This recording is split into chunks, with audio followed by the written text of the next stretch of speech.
Yes, ma'am. Yes, ma'am. We'll start shortly. So, Yeah, okay. Okay, ma'am, we're going to start. Yeah. So, yes, good evening, everyone. Respected deans, associate deans, faculty members, my fellow research scholars, and other dignitaries present over here. With immense pleasure, we welcome Dr. Janani Radhakrishnan for the second episode of the Doctoral Alumni Talk series. She is a remarkable alumnus who completed her Ph.D. in 2017 in the Center for Nanotechnology and Advanced Biomaterials here at her very own university.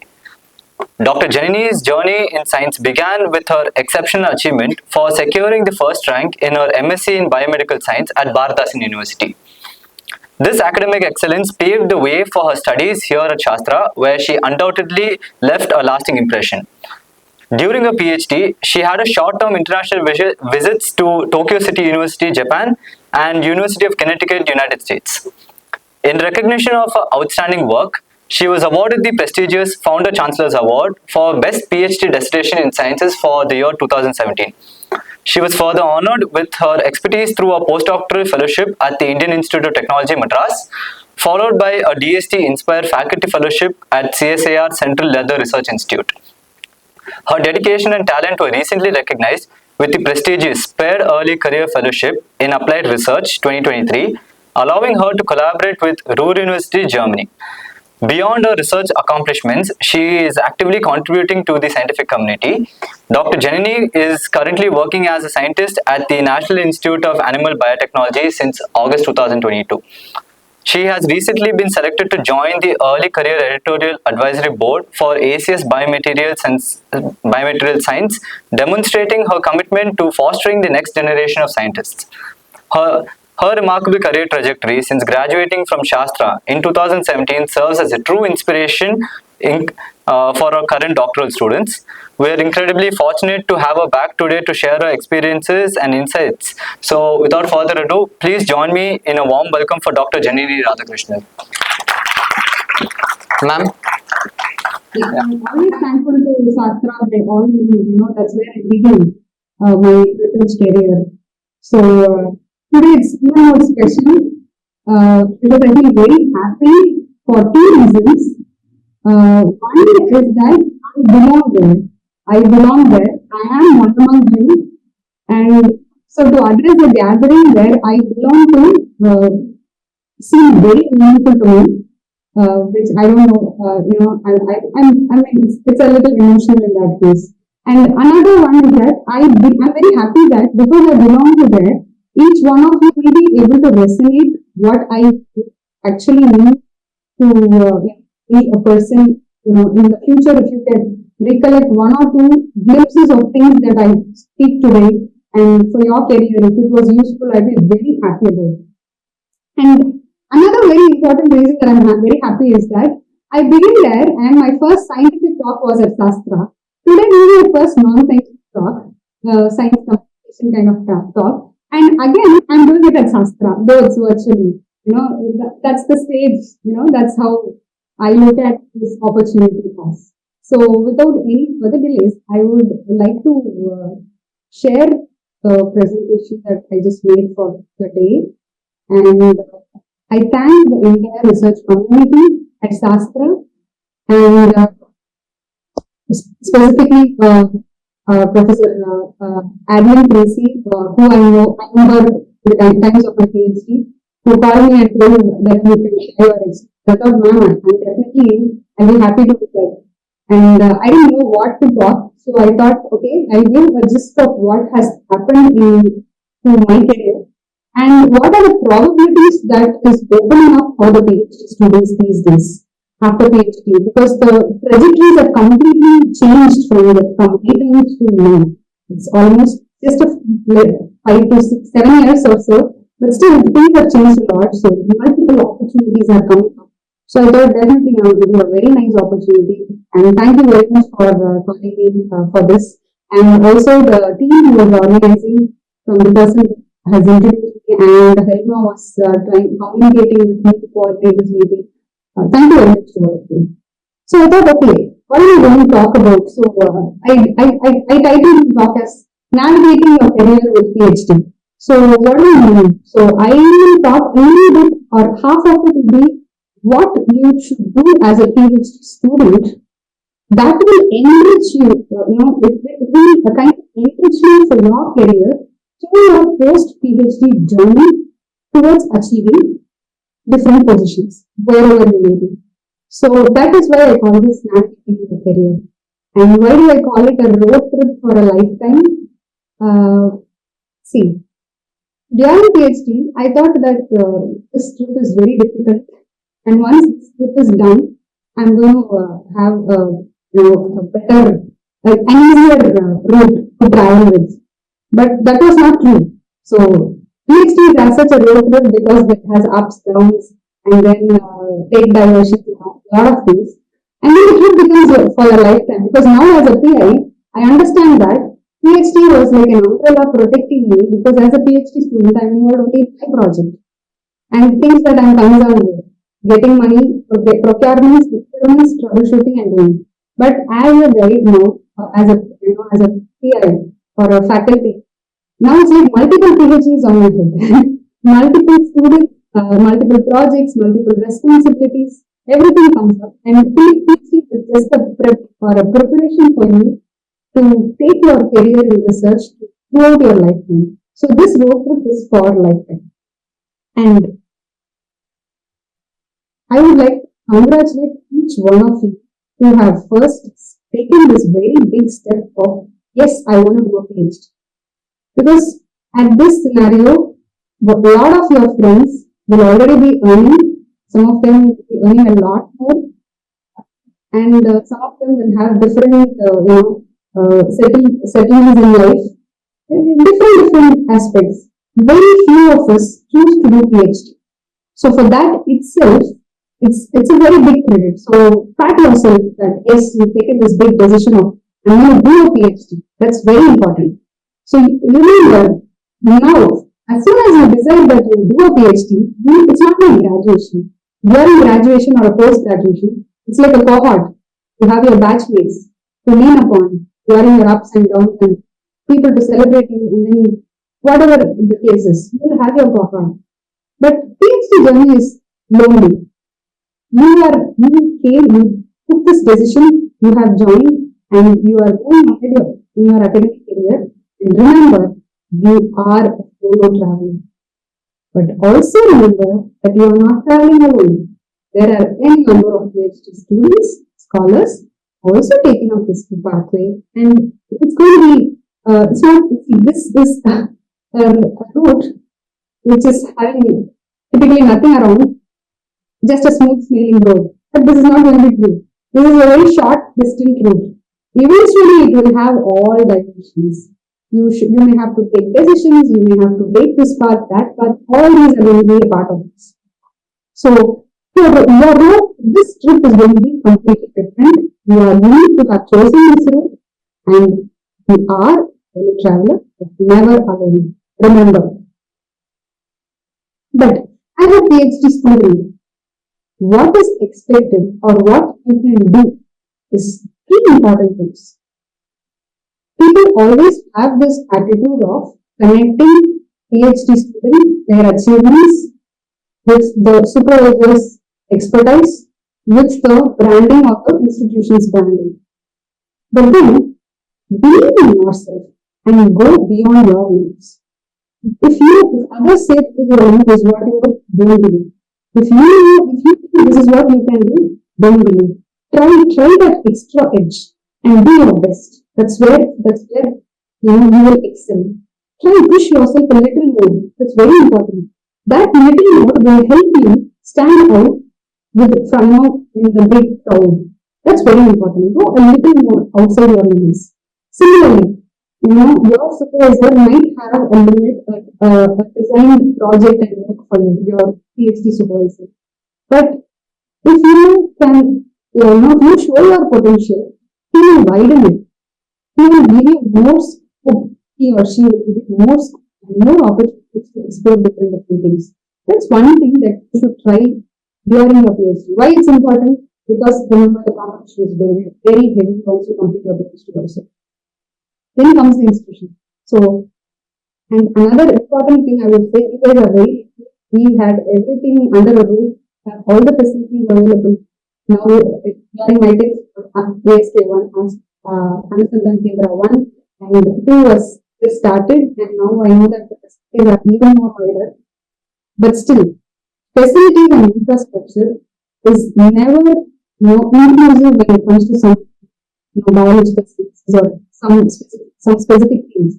I'm not sure about every other field, but still, why is it so? Because it will not be enough, it will not be sufficient. We still want to do one analysis, and that may not be here in our institution. Although we have a lot of facilities, don't restrict yourself here. Connect to people. When you attend conferences and so, you know that there is a facility that will be useful for you. Move beyond what the institution can offer. So go beyond your limits, your supervisor's expectation, and the institution. So these are the things that you have to be very considerate about when you are a PhD student. After the PhD student, so during this time, there will be a lot of comments that by the time you had went for a job in history or so, you will be by now. But now, as a PhD, you consider it M.Sc. That's a complete mix. Industry does not require PhD experience. PhD or postdoc experience is a complete mix. Don't believe that. So what is so they are eager to if a master's graduate is there and a PhD graduate is there, they are eager to take a PhD student. So what do they expect from PhD students? Because after your graduation, in the form of your PhD training, you've given a lot of time to your own self-assessment. You have not jumped to a job, a 9-to-5 job, but you are, sometimes a lab rat, you are in this PhD training for a longer duration. So during this time, they expect that industry or whatever, whoever recruit you in the future, they expect that you have had a very good self-assessment and reflection of your own self. You would have identified your own strengths and weaknesses. So that's more important. That's how you will be glaringly different from the others. So that is very important. So these are the things that you have to remember that is expected from a PhD, from a PhD when you graduate. So your self-assessment, reflection, identifying your strengths and weaknesses, you can assess your interest during interactions with visitors to our institution, during the people who meet conferences, industry people, academic people. Then you can actually identify how much of interest you have towards your research and what are the prospects you can branch out. These are the assessments that you will be able to do. Another important thing that a PhD student is expected to do is they create or they develop the ability to design experiments, execute them, and troubleshoot them. There will be a number of days where you will sit with your experiment where it will not work as you exercise, but you will troubleshoot and come to the path. So these are additional qualities that you have to acquire during your PhD, and that's what industry is also expecting. It's not just industry, wherever you go after your PhD, these are the things that is expected. So ensure you enrich yourself with all these requirements that you set. So this is about what you should do as a PhD student at SASTRA. You guys are all fortunate to be at SASTRA. So what is possible from your end to actually equip yourself? That's about what you do during PhD. So now see, if you look at the career options, broadly, these are the three things that people will ask you to bifurcate into: the academic career pathways, the industry career paths, the entrepreneurship or the probability of starting businesses. These are the kinds of incubations where we from app development, app design for the computer to developing devices and commercializing them. So these are the things that's coming up. But how to navigate through these things? So the academic career is straightforward. After your PhD, you go for a postdoc training, one train for 2 years or 3 years. And if required, second, but not more than that, then identify the faculty position, and if you are lucky enough and if it's destined for you to happen that way, yes, it will happen. And henceforth, the path will be like you will become leaders for another set of the next generation people who will be guiding through their academic pathway. And so that is a set path. But that is very that's not going to happen for everybody. It's a little very competitive, and the number of academic positions is very low compared to the number of people who graduate with PhD, right? So that is it. So then comes the industry career. So based on your during your PhD postdoc, there's a networking that you can directly go for industry. So industries are again another straightforward way. Established industries, you can go for it, and then your R&D can still be continued there. The third option is the entrepreneurship. Here, this one is a little tricky to play with. So the ideal option would be during your PhD and during a postdoc, you have your supervisor, your postdoc mentor in touch. Then, right? I always say that your PhD supervisor is like your professional parent. So they will be able to kind of help you at times where you are stuck somewhere. They will help you are like yes, petrol is not there, so they will help you find where to get the petrol from. What is the way to find the required fuel for your further journey and things like that. So they will forever be a parent for you. So in entrepreneurship, the safest way to go for entrepreneurship is starting a business is that be it your PhD or your postdoc outcome. In case you feel that it is a patentable outcome, then you can talk with your supervisor or your mentor, and the patent can further be incubated. The proof of the preliminary studies can be put further to as a proof of concept, and then it can eventually translate. The incubation possibility is available everywhere in the SASTRA incubation sector. Is commendably well for the facilities that we have. So that is one option. So the safest option would be to be in touch with your supervisors and who be owning the patent as co-authors, or all of you will be owning it together. So that is the easiest, I will say easiest, that is a straightforward way of moving towards entrepreneurship. So that is that. One thing that you have to remember is if you are going to have that in mind, then make sure that you give yourself a period that can be within your postdoc period. Ensure that you will have a fellowship to sustain yourself and grow your startup or spin-off or whatever parallelly. And once you are sure enough that this one can take up for your future, then you can safely transition from your academic journey towards this entrepreneurship. So one thing you have to remember is that I was always skeptical. My thinking was I did a PhD and then I joined postdoctoral fellowship. So the postdoctoral fellowship was within 6 months or 9 months of my postdoctoral fellowship, I was shortlisted for the INSPIRE Faculty Fellowship, and then I got the INSPIRE Faculty. But thanks to COVID, I couldn't immediately implement it. So again, there was 1 year of delay for implementation. So my postdoc period was actually 1 year, but because of COVID, it was like 2 years. What's more important is, as soon as I joined the INSPIRE faculty, I was not very sure if I would really get a position, as a faculty. So that's when I started thinking that whatever I do during the INSPIRE faculty period, this 5 years fellowship, I will try to, get a product that is patentable and parallelly try to register the startup and things. So what I'm trying to say, have your options wide.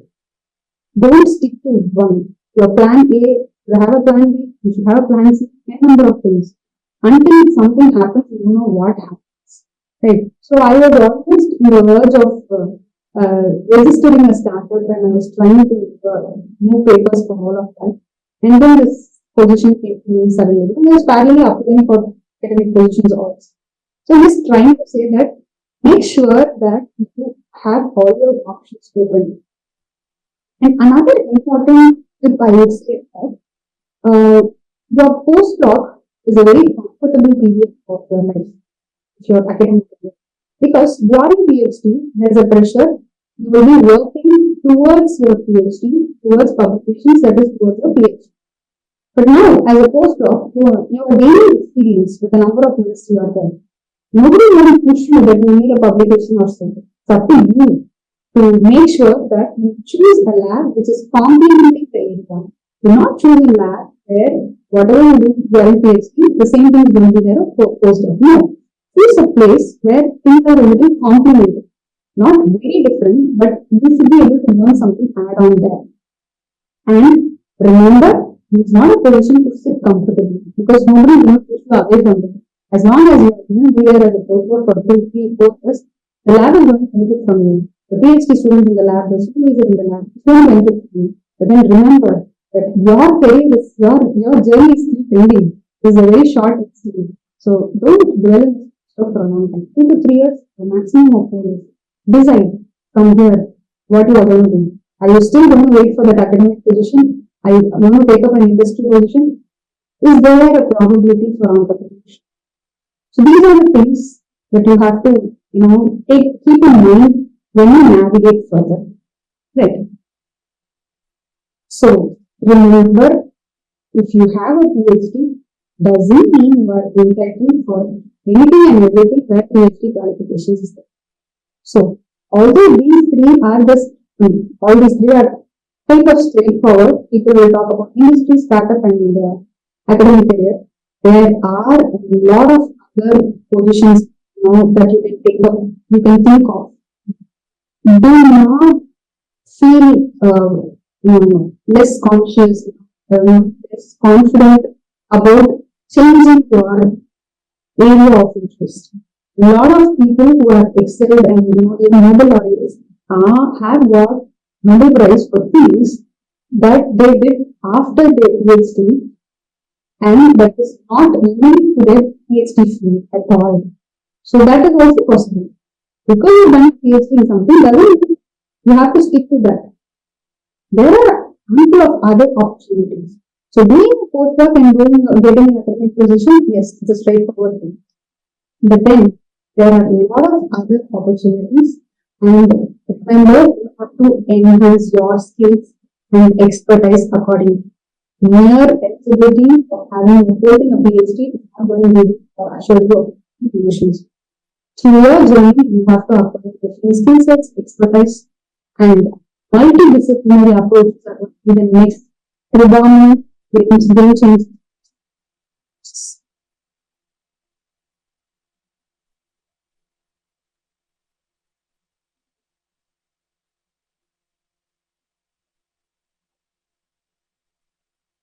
Multidisciplinary approaches are really the most predominant and dominant factors. So, including data science, artificial intelligence, machine learning, sustainability, and environmental. These are the different aspects one has to, skill sets one has to start developing. When you want to, invest or your own order.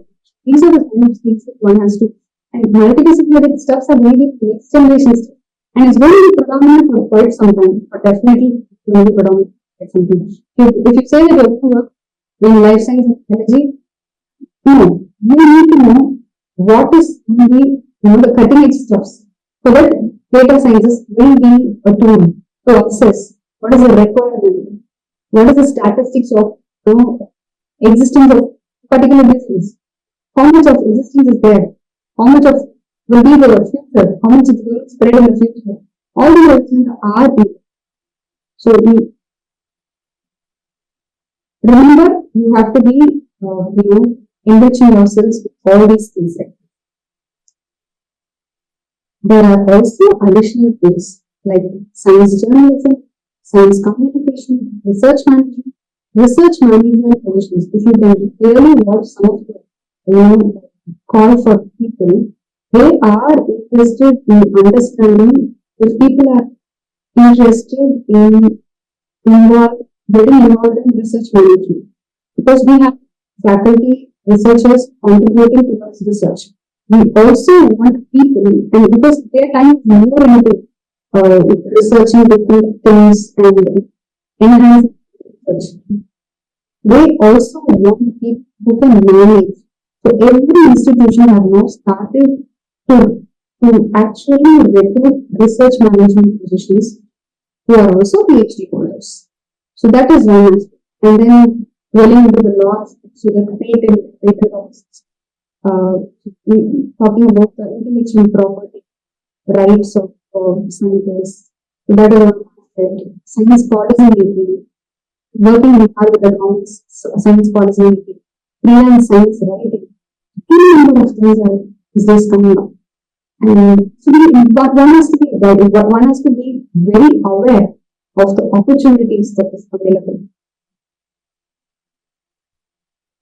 Another thing is that one size does not fit.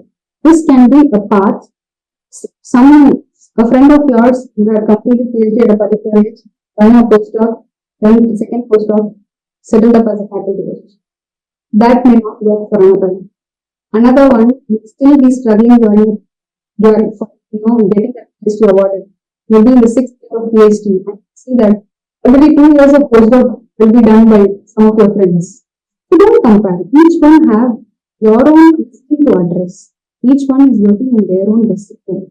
So please don't compare. That will make yourself, I thought I should have this slide because these are the things that we, as a PhD student, because our group is not this big as now SASTRA has.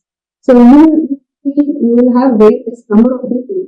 And as a person who worked on biological sciences, where it takes a lot of time, by the time I was in my 5th year or so, I would see all my other people who were working in other disciplines completing in 3.5 years, 4 years, with so many publications, and postdoc and come back for a trip to sit there and I would still be struggling for one experiment which didn't work, with contaminant, with cell culture, things like that. So there were times when I used to sit down. So my learning is that never compare.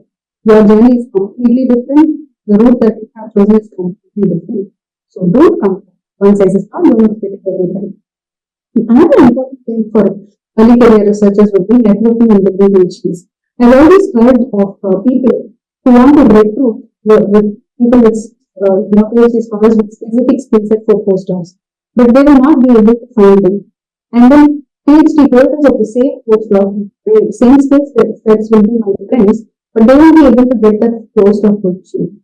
So where is it? Where is this disconnection happening? Because of lack of networking and building connections. Towards the timing of your PhD, make sure you visit to conference, international conferences. At SASTRA, we always push to attend international conferences so that you get to know people. When you get to know people, the connections widen, and every opportunity that is available, you get to know. That's very important. Attending professional events and networking. And another important thing is that engaging with research groups. Don't restrict yourself with your own lab and your own work. So when you engage yourselves with research groups, that is not in your own discipline. Say for instance, as a tissue engineering person, I had the opportunity that I had from Center for Nanotechnology and Advanced Biomaterials, where people were working on delivering drugs for cancer therapeutics and nanofluidics, microfluidics, and biosensors. So when I moved to some conferences or places where interdisciplinary stuffs are discussed, I've always been able to correlate easily because the research groups were working on different things. It's not just the tissue engineering that I was things, but it's something about nanofluidics and microfluidics, understanding the non-internal fluids always helped when I was trying to decipher the rheological aspects of the materials that I was doing. So, engaging with different research groups, talking to your peers, your hours outside your lab, that will enrich your skills. So that's very important. You have to develop transferable skills, the skills that you develop and that you use everywhere else, and also industry specific. Because by the end of third year or fourth year, you will understand what you are interested in. And once you understand what you are interested in, it's very important to develop that specific skill set in addition to transferable skills, right? The transferable skills are what do I need? The communication skills, presentation skills, these things. There are a set of transferable skills that is also very important. So once you have decided from your PhD, during a postdoc, what you are going to do, be it industry, be it academic, entrepreneurship, or whatever it is, respect your decision. Take time and analyze before deciding what you are interested in, what you want, and respect your decision. Don't fall for people's opinion. Respect your decision. This is a very important key because these are some of the tips for you to navigate. Where sometimes listening to everybody, you may think that did I do it?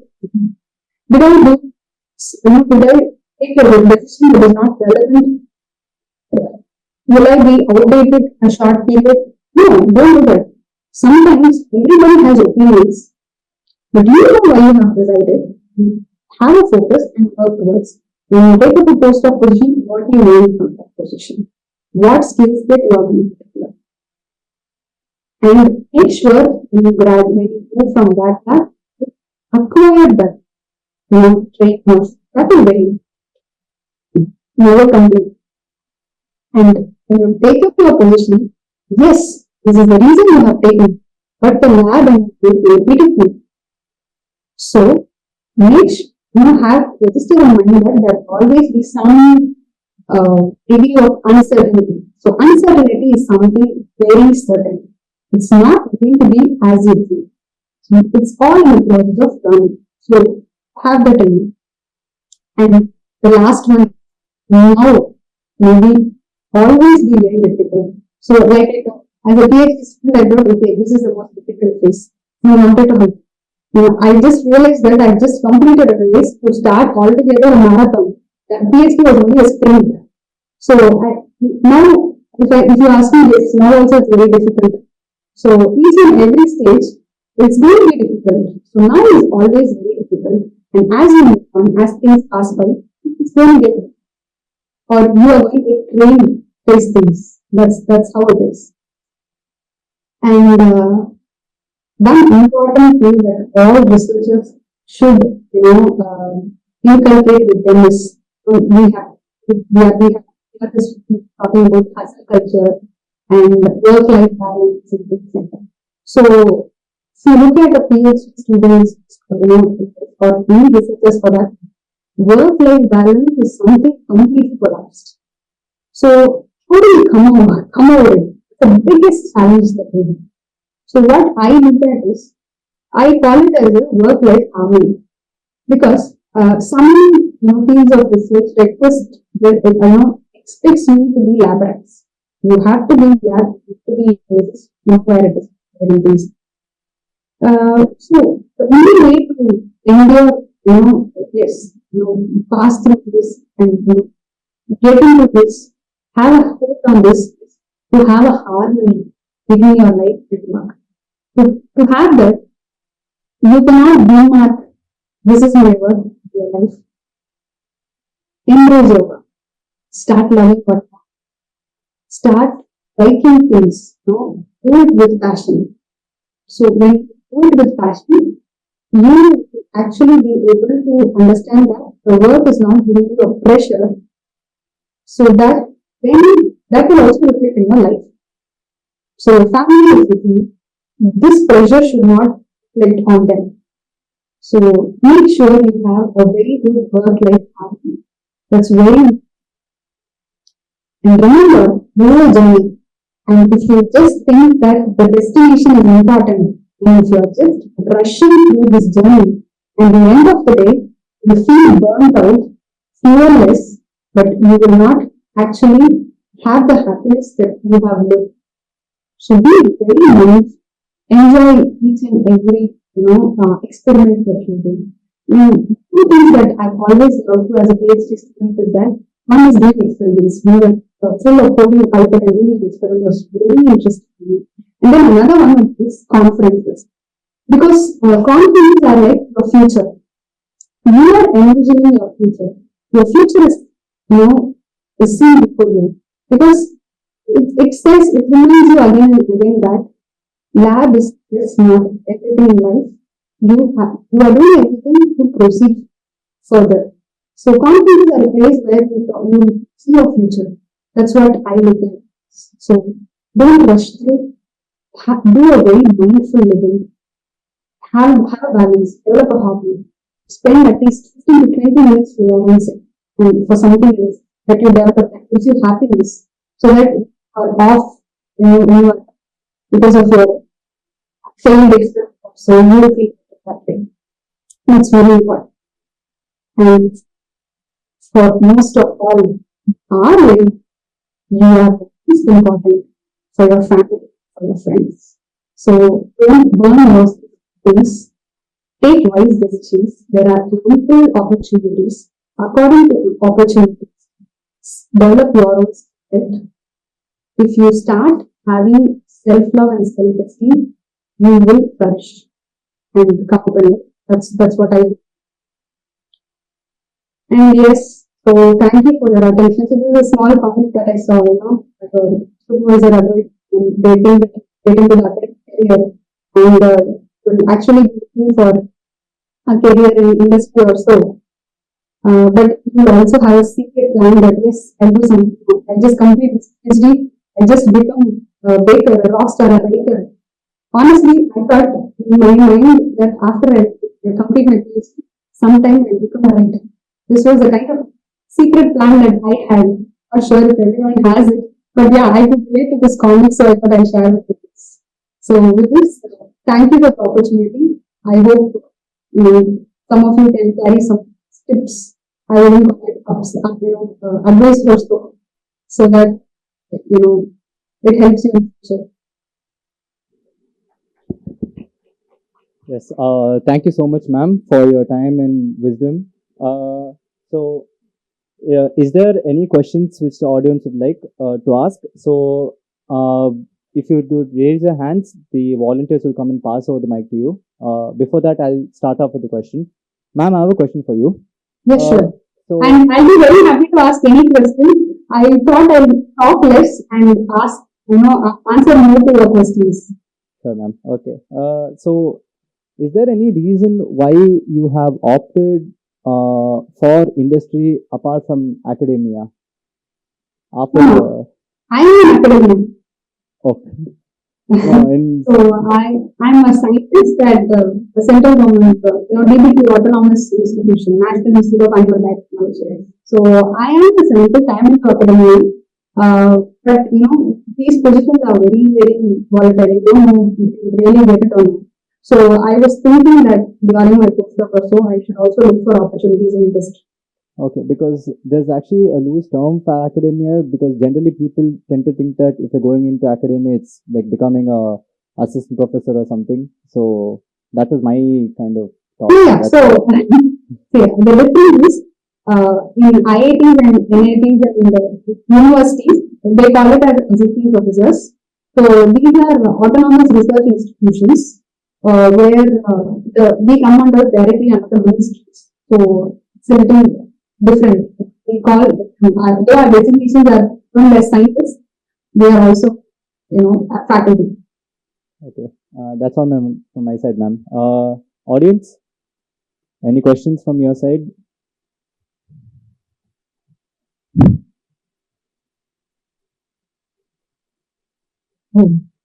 Was it that boring?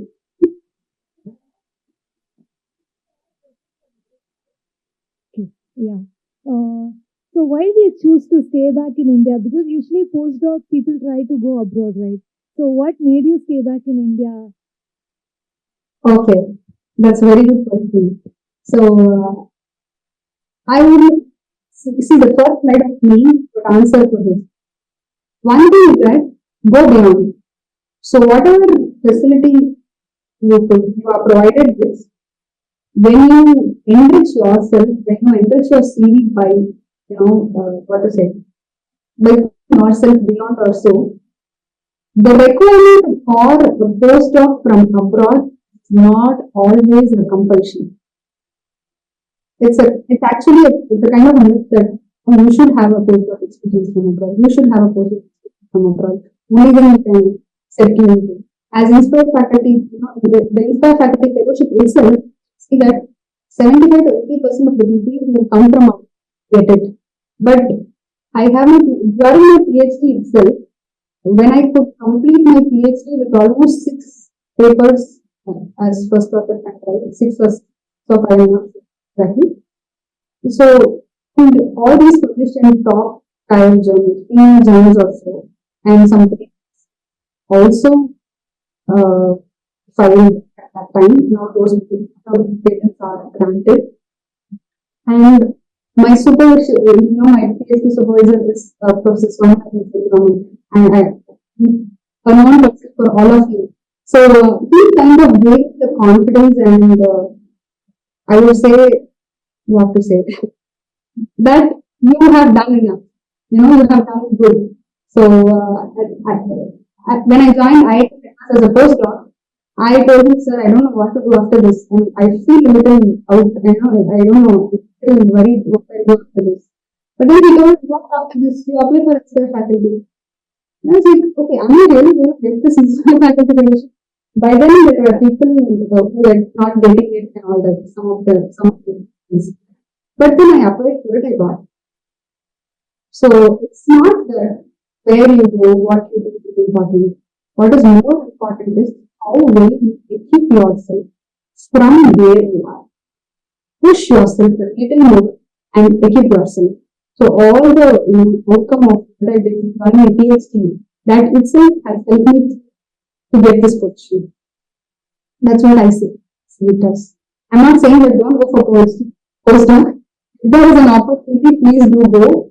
And before I could try and step by step I could get it here. So it was convenient for me, I would say. To another question, like you have multiple fellowships. When we saw your profile, like you had a lot of fellowships. So how do you apply for it, or how did you get it? Like you had a track of the timeline or something. So the number of fellowships that is displayed is very much lesser than how much I was applying.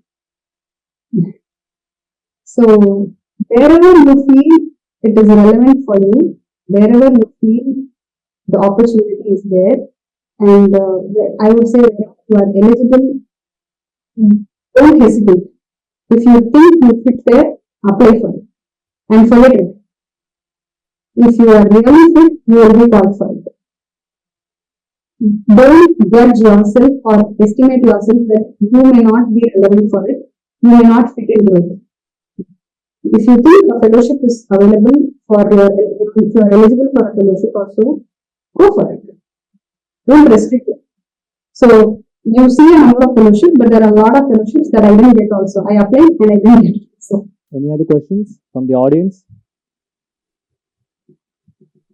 So I thought, okay, because there are a lot of girls around, they would ask something different.